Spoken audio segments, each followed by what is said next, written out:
cavanlığımdan.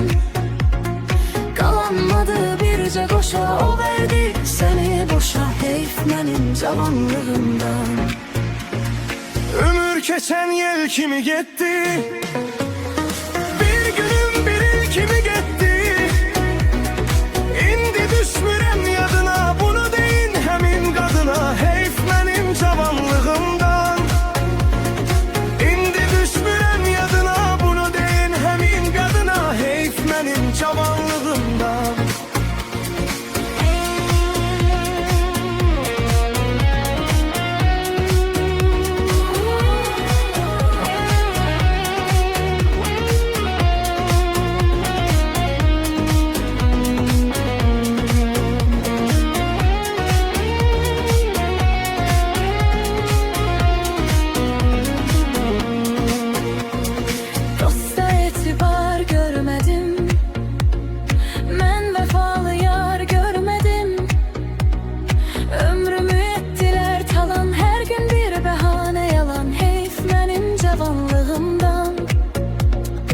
Ömrümü ettiler talan, her gün bir bahane yalan, heyf mənim cavanlığımdan.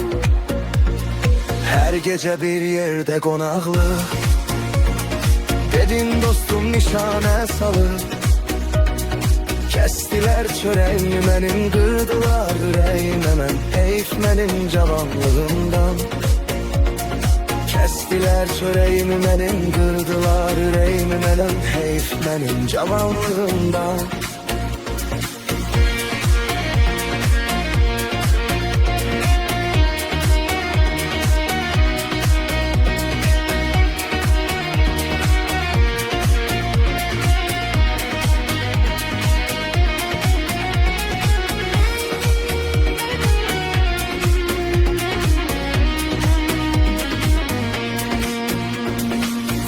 Getirdi hardan hara, vefa yoktu dosta yok yara.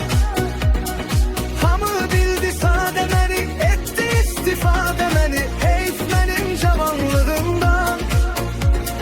Hamı bildi sade beni, etti istifade beni, heyf mənim cavanlığımdan. Güvenme dünyada hiç kese, verme ömrü bana hiç kese. Zaman tek ağardı başım, heyf ömrüme kardeşimi, heyf mənim cavanlığımdan. Zaman tek ağardı başım, heyf ömrüme kardeşimi, heyf mənim cavanlığımdan.